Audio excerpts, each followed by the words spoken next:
الله من الشيطان الرجيم. بسم الله الرحمن الرحيم. بسم الله وكفى والصلاة والسلام على النبي المصطفى وعلى آله وصحبه آل الوفا.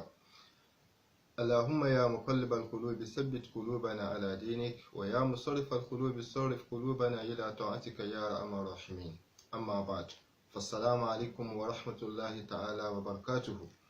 Anki ẹ̀yin olólùfẹ́ wa ní ilé lóko wípé ní ẹkú àbọ̀ sí orí ètò wa lẹ́ni ètò wa ètò yín ètò Mustashfa Al-Qulub, ilé ìwòsàn ọkàn tí àwọn olóyìnbó ń pè ní Heart Hospital. Kí Ọlọ́run kó má ṣàì ṣe ìwòsàn ọkàn gbogbo wa. Ṣáájú kí a tó máa bá ètò lọ lẹ́ni gẹ́gẹ́ bí àládà wa tí ẹ ti mọ̀, a kí àwọn bàbá wa nílé, àwọn bàbá wa Sheikh Daud Alfa Abdulmajid, Ọlọ́run kó ṣe bá ṣe àlékún dáadáa fún wọn. Àwọn bàbá wa Sheikh Ahmed Tijani, bàbá wa Lejigbo, Ọlọ́run ṣe bá ṣe dáadáa fún wọn.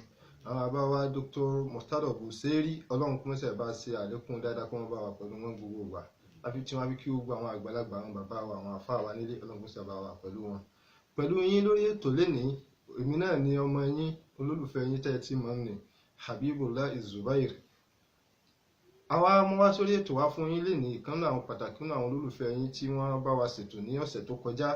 Òun náà ni àfáà wa Ustaz Kamaldeen Shakirullah Agnan Nas tí wọ́n bá wa ṣètò lọ́sẹ̀ tí ó lọ. Àwọn náà ni wọ́n wá pẹ̀lú wa lórí ètò lénìí. Kí ẹ bá wa sálámọ̀ sí àwọn olólùfẹ́ yín nílé. Assalamu alaikum wa rahmatullahi wa barakatuh. Wa alaikum assalam wa rahmatullahi ta'ala wa barakatuh. Gbogbo àwọn èèyàn wa, àwọn olólùfẹ́ wa náà ni wọ́n ń dáhùn sálámà. Láfíà Ọlọ́run, kí Ọlọ́run kó máa bá gbogbo wa. Gẹ́gẹ́ bí a ti ń bẹ́ tó bọ̀ láti ọ̀sẹ̀ tó yẹ kọjá, òun náà ni a fẹ́ parí rẹ̀ lénìí. Àwọn ìbéèrè wa tó kù ńlẹ̀ náà ni a bi àwọn àlejò wa pàtàkì tí a gbé wá sí orí ètò. Èyí tí wọ́n bá wa ṣàlàyé lọ́wọ́ ní ọ̀sẹ̀ tó lọ, òun ni àwọn ìròyìn tí a fi mọ ṣèyí sọ̀hún ènìyàn alágàbàgebè. Náà ni wọ́n bá wa ṣàlàyé lọ́wọ́, náà ni wọ́n á bá wa parí ìyẹn. Tí wọ́n bá ti wá bá wa sọ̀rọ̀ yẹn tán, àwọn ìbéèrè tó kù àti táwọn olólùfẹ́ wa ń lé tí wọ́n fi ránṣẹ́ sí wa, a wá bi wọ́n. Òun náà ni bàbá wa, èyí tí ẹ̀ bá wa sọ ní ọ̀sẹ̀ tó kọjá lórí ìròyìn tá a fi mọ àwọn ṣèyí sọ̀hún ènìyàn munafik. Tó já sí pé tá a bá ti rí àwọn ìròyìn yìí láti mọ̀ pé lágbájá yìí ń kọ́ alágàbàgebè ni. Ẹ ti bá wa ka mẹ́ta nínú ẹ̀ ní èyí tó lọ. Ìyókù ẹ bá wa kà ní ṣókí torí àwọn èèyàn wa tí wọ́n ń gbọ́ wa nílé. A'udhu billahi minash shaitanir rajim. Bismillahir rahmanir rahim. Wa sallallahu ala sayyidina wa maulana Muhammadin wa ala alihi wa sahbihi wa sallama tasliman. اللهم لا سهل إلا ما جعلته سهلا وأنت تجعل الحزن إذا شئت سهلا. أما بعد، lórí àwọn àmì tá fi máa dá àwọn mùnáfìkí mọ̀, a ti sọ bí mélòó kan ńbẹ̀. Àmọ́ sàrí àwọn èyí tó pọ̀ jù nínú àwọn èyí tí a sọ ní ọ̀sẹ̀ tí ó kọjá, ó ní í ṣe pẹ̀lú pòkí títí èyí tó lásopọ̀ pẹ̀lú àdìsọ́kàn tí a bá gbàgbé ní ìjẹjọ́. A pín pòkí sí ọ̀nà méjì. Ìkan tó jẹ́ an-nifaqul i'tiqadi tó ní ṣe pẹ̀lú títí ọkàn. Ìkan tó dẹ̀ jẹ́ an-nifaqul amali tó ṣe pé ó ní ṣe pẹ̀lú iṣẹ́. Èyí tó ní ṣe pẹ̀lú iṣẹ́ yẹn, kódà a rí lọ́dọ̀ mùsùlùmí, a rí lọ́dọ̀ kèfèrí, kò sọ́dọ̀ ẹni tá àti ní rí gbogbo ọ̀ràn èèyàn láti mọ̀ bá èyín. So ní ṣókí ká máa kọjá lọ lẹ́ẹ̀kan náà sí ibi títí an-nifaqul amali yẹn tó jẹ́ títí oníṣẹ́ yẹn. Tá a máa rí lọ́dọ̀ ẹbí, a máa rí lọ́dọ̀ ọ̀rẹ́, a máa rí lọ́dọ̀ àfáà pàápàá, kò sọ́dọ̀ ẹni tí a ti lè rí. So àwọn àmì tí a máa rí lára tàwọn tẹ́lẹ̀ yìí lákòójọpọ̀ gbogbo ẹ̀ ń jẹ́ 5. Mẹ́ta wà ń bẹ̀ tí àfáà wa àgbà, sàhábà àgbà nì nínú àwọn ọmọ kí wà nẹ́bì tí ń ṣe Abu Hurairah radiyallahu ta'ala anhu. Òun kó mẹ́ta wá tí ó ń bẹ ní inú Sahihu al-Bukhari wa Muslim. Sàhábà àgbà náà bákan náà Abdullahi ibn Umar, òun náà fi méjì kún nínú rìwáyà tiẹ̀ tí àkójọpọ̀ gbogbo ẹ̀ ń jẹ́ 5. Alákọ̀ọ́kọ́ ń bẹ̀ ó ní ìgbà tá Nábì ń ka àwọn ayatul munafiki yẹn, tá Nábì ka mẹ́ta fún nínú rìwáyà ti tọ̀dọ̀ àfáà Abu Hurairah, ó ní iza tumina khana. Wípé tí wọ́n bá fẹ̀mí balẹ̀ sí lọ́dọ̀, atọ́jú nǹkan sí lọ́dọ̀, wípé bá wa tọ́jú kinní yìí, abẹ́mi wá balẹ̀ á fi ìgbà fi pamọ́ kan wípé lágbájá yóò ní dalẹ̀ wa wọ́n fọkàn tán. ìpẹ́ mi wá balẹ̀ tá a bá ti ní lágbájá kò ní dalẹ̀ kò ní jàǹbá wa àmọ́ á padà bá yí pé yóò padà dalẹ̀ náà ni nínú àwọn àmì tá a máa rí lára mùnáfìkì náà nìyẹn o kí wọ́n náà yẹra rẹ wò kémi náà yẹra mi wò ǹjẹ́ gbogbo àwọn tí wọ́n ní trust lọ́dọ̀ wa ṣé à jẹ́ kí wọ́n padà jẹ̀bi trust tí wọ́n ní lọ́dọ̀ wa. àkọ́kọ́ nìyẹn. lẹ́yìn yẹn nínú àwọn àmì tá a tún máa tó rí náà ni iza haddatha kadhiba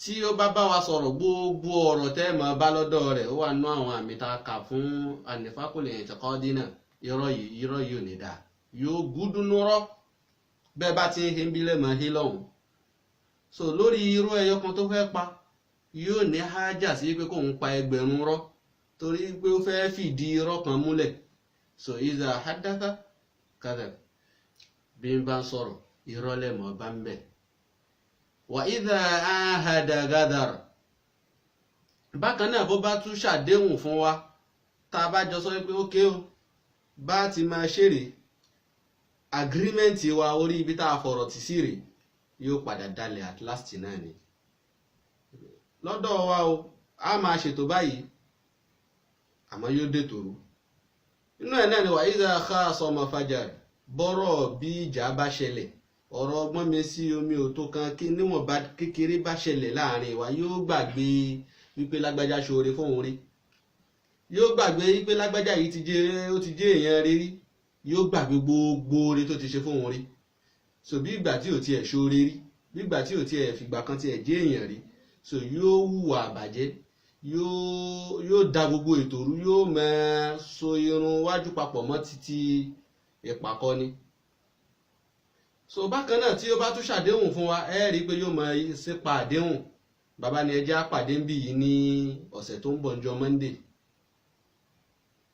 bó bá dijọ́ Monday yẹn yóò bá kó excuse kalẹ̀ so yóò máa ṣípa àdéhùn ibi tí gbogbo abájọ fọ̀rọ̀ tì sí yóò máa da ètò yẹn rú àmọ́ láàárín yìí ó yẹ kí nùtọ̀ kan wà níbẹ̀ yẹn wọ́n ní ẹni tí ó bá ṣàdéhùn fún wa tí ó dẹ̀ wà nínú ẹ̀mí rẹ̀ ipò òun fẹ́ pé àdéhùn yẹn àmọ́ tó ṣe pé làlórí kan bóyá Ọlọ́run ló gbéṣe rẹ̀ dé tí ò jẹ́ kó láǹfààní àti lè má déhùn yẹn ṣe wọ́n lè yín òun kó sínú mùnáfìkì àmọ́ èyí tó kó sínú mùnáfìkì ni èyí tó ṣe yí pé ńgbà ibi tó ti ń ṣàdéhùn fún wa náà ló ti wà nínú ẹ̀mí rẹ̀ yí pé tọ̀ ẹ́ ṣáàjì àwí kí yá fi wọ́n níjọ́ tí ìjàpá ti gbọ́gbọ́n o ó ti nísinmi so àmọ́ èyí tí ó ṣe yí pé ó láníyàn wípé òun fẹ́ pé àdéhùn yẹn àmọ́ kò lágbára rẹ̀ tó ṣe pé Ọlọ́run ló padà change plan torí pé gbogbo plan wa pátápátá ọwọ́ Ọlọ́run ló wà yìí òun kó sí mùnáfìkì so ní ṣókí nínú àwọn àmì tí a mọ̀ bá lára mùnáfìkì ní òun náà ní gbogbo àwọn tí kálẹ̀ yìí. ẹ ṣé púpọ̀ wọn kí gbogbo àwọn èèyàn wáyé náà ni wọ́n ti gbọ́ àwọn ìròyìn wọ̀nyí kí Ọlọ́run kí ó mọ́sàáì sọ wa níbẹ̀ Ọlọ́run kó mọ́ ṣe wá ní ọ̀dàlẹ̀ Ọlọ́run kó mọ́ ṣe wá ní olùpurọ́ tí ó wà tí wá sọ irọ́ di ohun tí yóò mọ fi tí ó mọ tà jẹun àti gbogbo àwọn ìròyìn tí wọ́n kà fún wa yìí kí gbogbo wa náà ká kíyèsí rẹ̀ ká máa ṣọ́ra wa ń bẹ̀ kọ́nà kó mọ́ ṣe àwọn àbísọ rẹ̀ sọ wa ká tó máa lọ sí orí ìbéèrè tí ó kàn yóò wù wá láti pé kí a yànnà náà lórí ìpín bí wọ́n ti bá wa pín ṣèyí sọ̀hún wọ́n pín sí an-nifaqul i'tiqadi an-nifaqul amali kí wọ́n yẹ pé a kàn máa wá lérò wípé ní àdìọ́kàn lásán náà ni a kàn sọ tó yẹ nífàkù ti àdìọ́kàn ní tí wọ́n ń sọ fún wa ń bẹ̀ ní wípé ní ó ní ṣe pẹ̀lú religion gẹ́gẹ́ bí ẹni wípé ní ọ̀rọ̀ tí a ń sọ ń sìn à ń sọ ní perspective ti Islam ní àkọ́kọ́ kó tó di wípé ní yóò padà wá kárí ó ní wípé ní ẹni tí ó bá ti ń já sí wípé ní ó ń fi Islam hàn ó pera rẹ̀ mùsùlùmí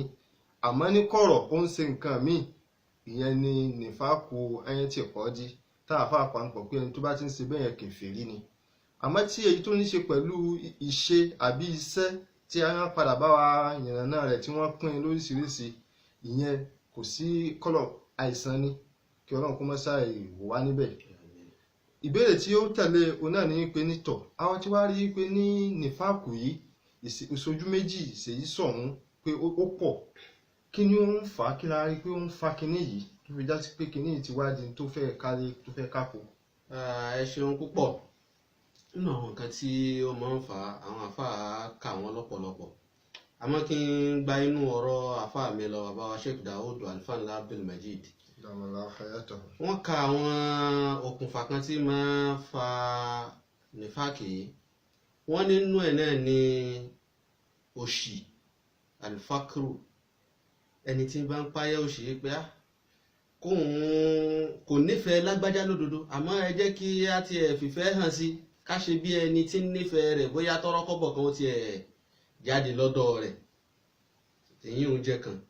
Gbogbo ẹ̀ náà tá bá padà sí inú ìtàn Islam, tá wo àwọn báwo ni nífàkù ṣe bẹ̀rẹ̀ lọ́dọ̀ àwọn tí nífàkù ti dìde lọ́dọ̀ wọn ní Islam, a máa rí gbogbo orú àwọn àpẹẹrẹ báyìí náà lọ́dọ̀ wọn. A máa rẹ́ lómi tó ṣe wípé nítorí èrè ogun tí wọ́n fẹ́ kó dé látò ogun, kóhun náà lè rí pín díẹ̀ nínú ẹ̀ ni ó fa nífàkù tiẹ̀. So alfakiru jẹ́ kan bẹ̀ òṣì.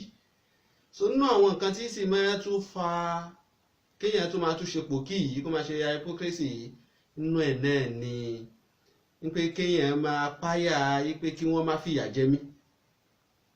Bóun ò bá bá wọn ṣe àdánwò ìyà òun ò rí ìyà he.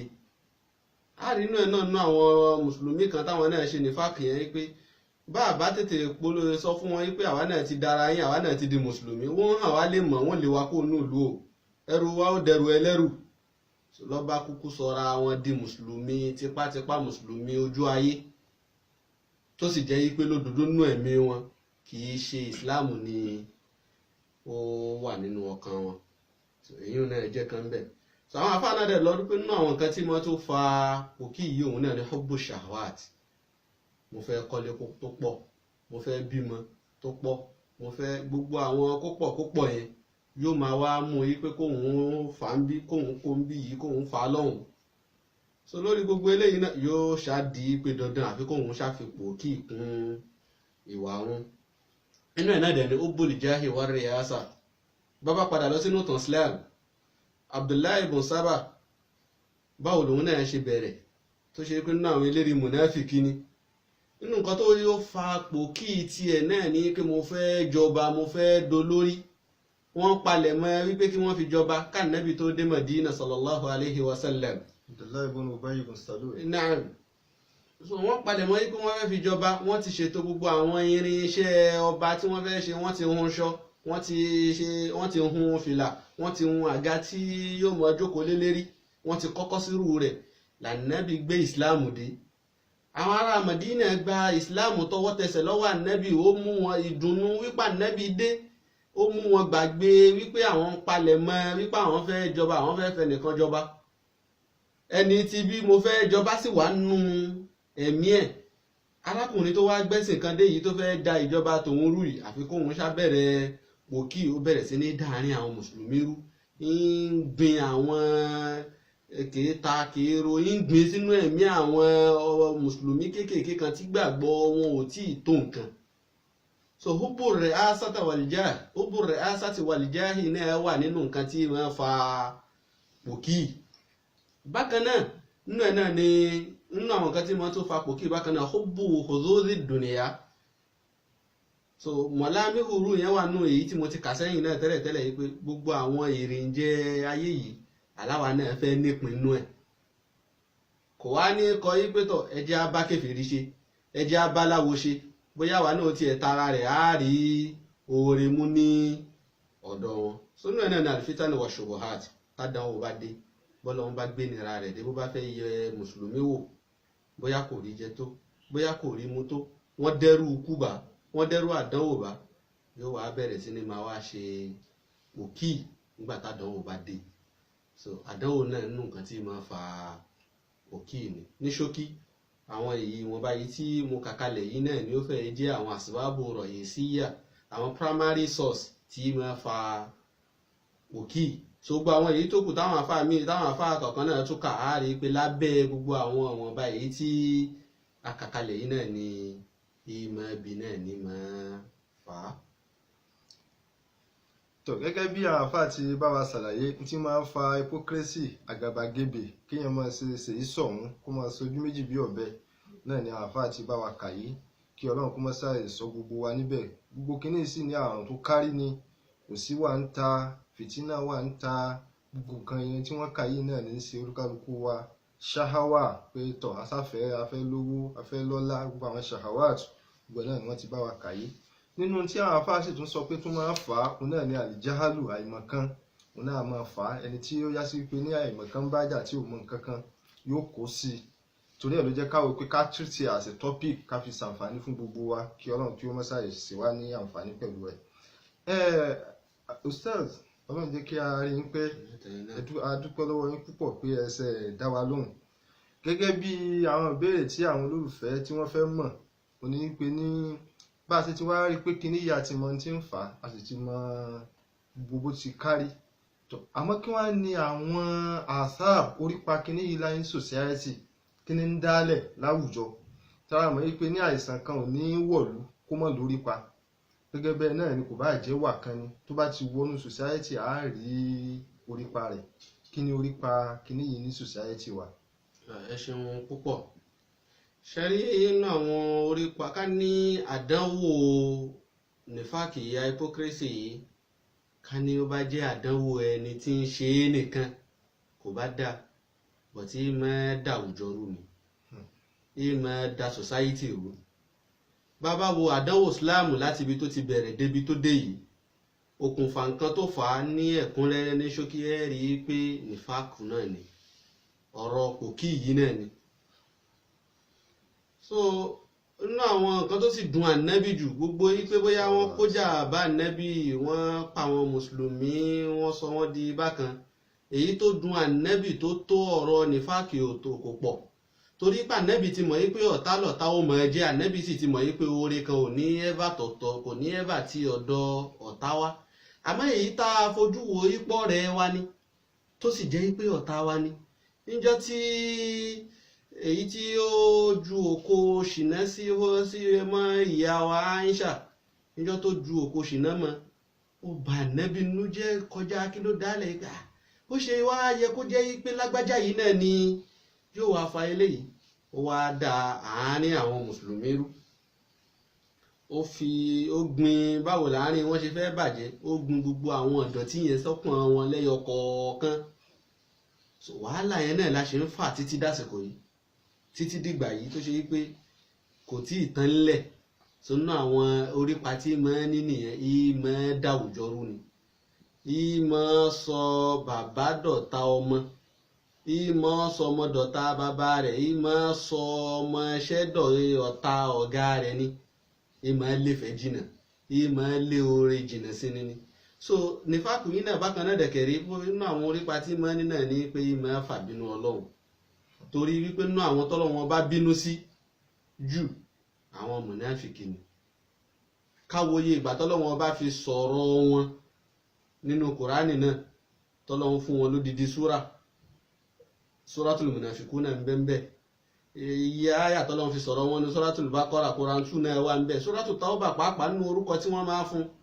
so orúkọ pòkí náà wà ń bẹ pé torí pé ó wá láti wá ṣàlàyé àwọn mùnáfìkì ni ìyẹn Suratul Tawbah àtàwọn àyà míì náà àwọn sóra míì náà lóríṣiríṣi tọ́lọ́run bá fi sọ̀rọ̀ àwọn pòkí yẹn so yìí máa fà nínú Ọlọ́run yìí máa fà dánwò Ọlọ́run ni so nínú àwọn orípa tí yìí máa fà náà nìyẹn. Ọlọ́run kí wọ́n sáyè sọ wa o Ọlọ́run kí wọ́n sáyè sọ wa Ọlọ́run kí wọ́n sáyè máa sọ wa gbogbo ara láti gbọ́ yìí pé kíní yìí ò ní wọnú àwùjọ kan àfi kó dàbẹ̀rú ni wọ́n ṣàlàyé fún wa lọ́dọ̀ ìkànnì àwọn àgbà wọn ṣèyí sọ̀rọ̀ Abdullahi ibn Ubay ibn Salul nígbà tí ó bẹ̀rẹ̀ tiẹ̀ lẹ́yìn tí wọ́n ja gasuwatu Mustalek tí wọ́n jà tán nínú àwọn nǹkan tó dálẹ̀ Ihya'u an-Na'arati al-Qabaliyya ó fẹ́ dáwùjọ ìsìláàmù rú máa nábì lọ́wọ́ Ọlọ́run ló bá tó Ọlọ́run ló bá nábì tó fi já sí pé ní ogun tó fẹ́ dálẹ̀ níjọ́ náà Ọlọ́run ọba bá paná rẹ̀ ìgbóṣe yẹn tán ó tún bọ́ síbi tí èyí táwọn afáwa bá wa ṣàlàyé nìsín hadithul ifk tí ó parọ́ sínà mọ́ ìyàwó ànábì ìyẹn ni ó fọwọ́ bá ànábì lẹ́mìí tó já sí pé nítorí ó ní ṣe pẹ̀lú ẹ̀rídù ànábì ó ní ìjọmọlúwàbí ànábì ó ní ṣe pẹ̀lú rẹ̀ Ọlọ́run ló padà yọ ìyá wa wípé nítọ̀ pé ṣe oníṣìná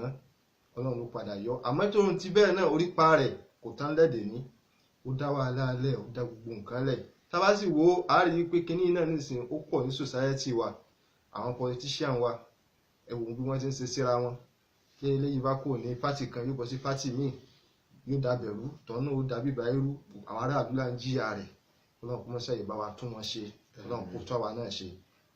ìbéèrè yìí tí wàá gbẹ̀yìn àfáà wa gẹ́gẹ́ bí bá a ti mọ̀ pé ní gbogbo àìsàn ni máa ń níwòsàn, gbogbo àìsàn pátápátá ni máa ń níwòsàn. àìsàn eléyìí tá a wá sọ yìí a rí i pé ní kò ṣe àìsàn tí a lè gbé lọ sí hospital pé a fẹ́ lọ rí wò káwọn dókítà kí wọ́n bá wa ṣèwòsàn rẹ̀, torí pé kò ṣe àìsàn ara, kò ṣe àìsàn ara, àìsàn inú ọkàn ni. kí ni ó lè jẹ́ ìwòsàn tó fi já sí pé ní gbogbo ẹni tó náà bá ti ń ṣàkíyèsí pé ní nǹkan náà àwọn nǹkan tá a kà kalẹ̀ yìí òun ti ń ṣe, àbọ̀mọ òun ń ṣe, àbọ̀rí òun ń ṣe, tó já sí pé olúkálukú ó lè máa tọ́ka rẹ̀ síra wọn pé tọ̀ ẹja tètè ṣe báyìí kó máa jẹ́ ìwòsàn fún un tí lágbájá ń ṣe yìí, àbí mo ti fẹ́ máa ṣe tí ò dáa ẹ jẹ́ kí n tètè kí n padà síbi ìwòsàn báyìí. kí ni ó lè jẹ́ ìwòsàn níbi kíní yìí? afẹ́kẹ́ bá wa yàn náà rẹ̀ ní ìwọ̀nba àsìkò tó kù. ẹ ṣeun púpọ̀. nínú ìwòsàn ṣókí tá à ní fàágùn, afáwa àgbà kan kí àgbo kan fún àdánwò yìí, wọ́n porúkọ afáwa náà ní Sufyanu Thauri. àwọn afáwa máa ṣàfitì àgbo náà, àgbo ìwòsàn ọkàn, gbogbo nìṣe ní àdánwò tó bá kan lu ọkàn. so afáwa àgbà yìí ló kí àgbo yìí. ọmọ kan ló lọ bá afáwa àgbà Sufyanu Thauri náà yìí pé tọ́ òun ní oníranran àwọn àìsàn tí ń dààmú ọkàn òun, nínú ẹ̀ náà ni ṣèyí ṣọ̀hún yìí. òun mọ̀ wọ́n ní béèyàn bá ti mọ àdánwò tó kọlù so yóò tètè mọ báwo lòun ṣe fẹ́ rí solution sí. afáwa Sufyanu Thauri wá sọ pé ọ̀rọ̀ yìí ò le, ó kọjá lọ, ó láwọn ewé kan tájúwe fún àwọn egbò àwọn àti bó ti sè kí wá làwọn àgbo náà. afáwa àgbà Sufyanu Thauri ń sọ fọ́mọ náà yìí pé alayka bi urukil ikhlas. ó lákọ̀ọ́kọ́ gbòǹgbòógì tó kọ́kọ́ wá lọ, gbòǹgbòógì ká ṣe mímọ́ pẹ̀lú Ọlọ́run. kó ṣe pé gbogbo nǹkan tó bá fẹ́ ṣe, ó fẹ́ bùn èèyàn lówó, ó bùn nítorí Ọlọ́run ni. ó fẹ́ bá èèyàn ṣe, ó bá ṣe nítorí Ọlọ́run. ó fẹ́ bá èèyàn jà, ó bá jà nítorí Ọlọ́run. so gbogbo àwọn kinní gbogbo ká ṣe mímọ́ yìí ó kọ́kọ́ wá àwọn gbòǹgbòógì ẹ̀ lọ, òun ló kọ́kọ́ ṣàlọ́. ó dẹni àfáàsọ pẹ́lẹ̀ kejì nù nǹkan èlò tó wà tó fẹ́ fi kí àgbo náà, òun náà ni waraki sabri, ewé pẹ̀lá, ewé ká ṣe sùúrù. ó ṣe sùúrù, ó kàn ní máa bínú ṣáá. bó bá ṣe sùúrù dáadáa, ó ní fi bínú da gbogbo àwọn wàhálà tó ti ṣe kalẹ̀, ó ní fi dàrú. méjèèjì tá a dárúkọ yìí, alákọ̀ọ́kọ́ ká ṣe mímọ́ pẹ̀lú Ọlọ́run yẹn, ká ṣe sùúrù yẹn. ẹni tí ó bá ń ṣe mùnáfíkí bó bá ti gbìyànjú tí ń bá ti ń ṣe mímọ́, tó kírun nítorí Ọlọ́run, ó gbààwẹ̀ nítorí Ọlọ́run, ń ṣe sàárà nítorí Ọlọ́run, bákan náà tí ń dẹ̀ tún ṣe sùúrù tí ó dè tòrú, irú ẹni bẹ́ẹ̀ Ọlọ́run ó máa yọ mùnáfíkí náà kúrò lẹ́mìí rẹ̀. inú àwọn èlò kẹta tí ó fẹ́ fi kí agboyè òun náà ni àsírò tawadun. kó má ríra rẹ̀ yí pé mi náà mo tó báyìí, kó má ríra rẹ̀ yí pé mi náà mo dà báyìí, kó máa tẹríba, kó tẹríba láwùjọ. tí mùnáfíkí bá ti ń tẹríba, tí ò mọ ríra rẹ̀, tí ò mọ ṣe mótómótó, Ọlọ́run ó máa yọ mùnáfíkí náà kúrò ní inú ẹ̀mí rẹ̀. lẹ́yìn yẹn àfáà sọ wípé gbogbo àwọn nǹkan mẹ́tẹ̀ẹ̀ta yìí, àfáà ni wasubba hadha kullahu fi ina'i taqwa. kó wá kó gbogbo àwọn èlò mẹ́tẹ̀ẹ̀ta tá a kà kalẹ̀ yìí, wá kó sínú ooru ìbẹ̀rù Ọlọ́run. inú pọ́ọ̀tù tó fi sè, òun náà ní ìbẹ̀rù Ọlọ́run, ó kó sínú ẹ̀. àfáà sọ pé wa awqid alayhi nara al-hazan, nara al-huzni. ipe kò wá iná tó wà fi orí iná, ó tún níná special tó ṣe kó fẹ́ gbé àgbo yìí, iná tó fẹ́ fi sè, tó fẹ́ fi kó, oníná ìbànújẹ́. gáàsì tí ó fi sè òun náà ní iná ìbànújẹ́, kó bànújẹ́ lórí gbogbo àwọn àṣìṣe tó ti ṣe sẹ́yìn.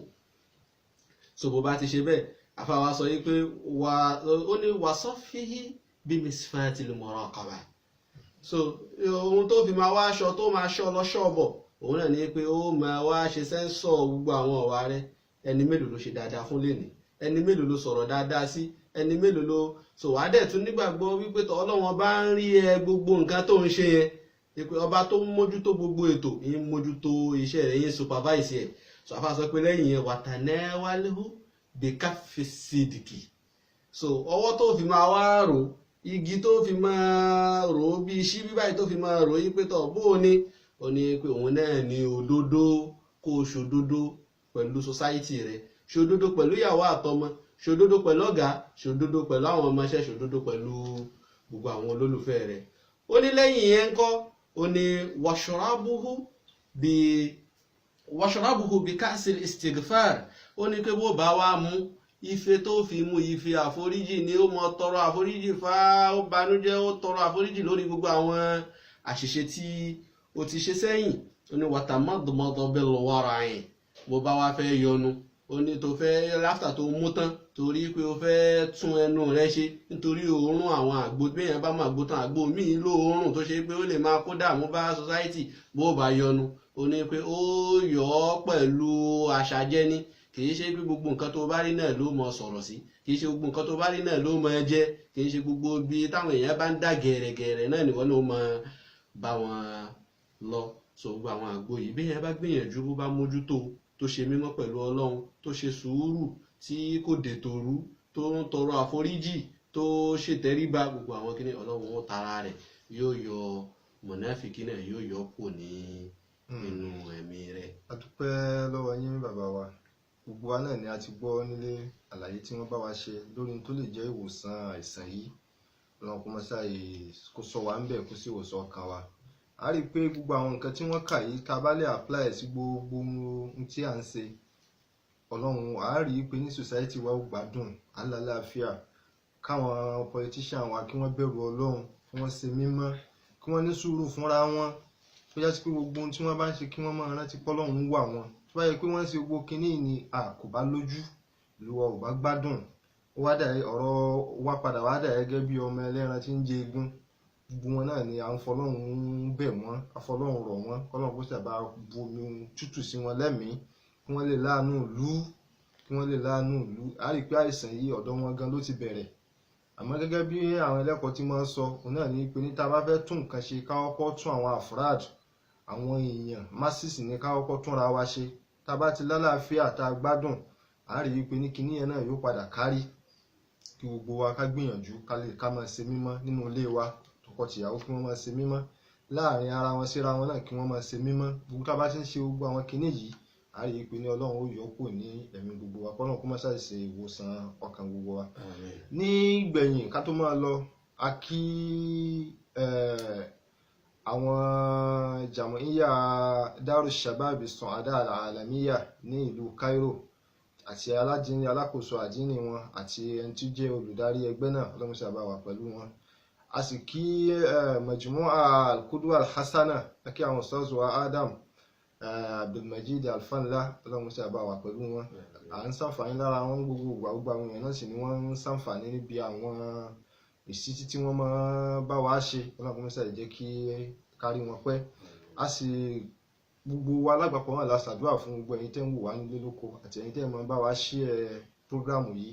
Ọlọ́run ṣàì bá wa pẹ̀lú gbogbo wa. Ọlọ́run kó jẹ́ kí gbogbo wa ká lè wúlò, ká wúlò fúnra wa, ká wúlò fún ìlú wa.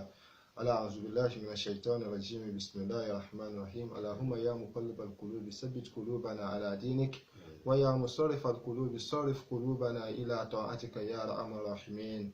سبحان ربك رب العزة عما يصفون والسلام على المرسلين والحمد لله رب العالمين.